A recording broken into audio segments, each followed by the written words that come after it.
আফগানিস্তানে আবারও কঠোর বিধিনিষেধ জারি করেছে তালেবান সরকার। এবার বিশ্ববিদ্যালয়ের পাঠ্যসূচি থেকে নারীদের লেখা সব বই সরিয়ে দেওয়ার নির্দেশ দেওয়া হয়েছে।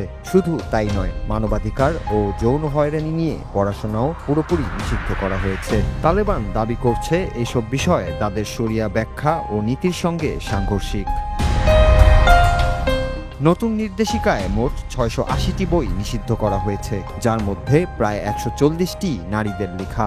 এমনকি বিজ্ঞানের মতো নিরপেক্ষ ক্ষেত্রের বই, যেমন safety in the chemical laboratory, সেটিও তালিকা থেকে বাদ করা হয়েছে। এছাড়া ১৮টি বিষয় পড়ানো যাবে না বলে জানানো হয়েছে, যার মধ্যে ৬টি সরাসরি নারীদের ভূমিকা ও সামাজিক অবস্থান নিয়ে।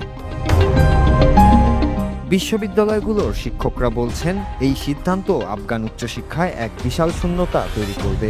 ইরানি লেখক ও প্রকাশকদের বইও নিষিদ্ধ হওয়ায় আন্তর্জাতিক জগতের সঙ্গে একাডেমিক যোগাযোগ কার্যত ভেঙে পড়ছে। অনেক শিক্ষক বাধ্য হচ্ছেন নিজেরাই অধ্যায় লিখে পড়াতে, তবে তা বৈশ্বিক মানদণ্ডে টিকে থাকবে কিনা তা নিয়ে তৈরি হয়েছে বড় প্রশ্ন।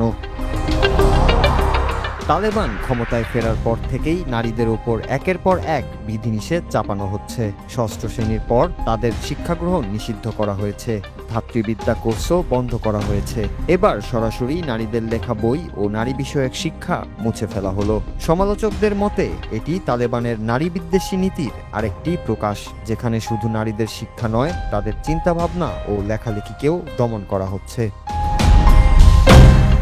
নূর Raju, Bangla TV news desk.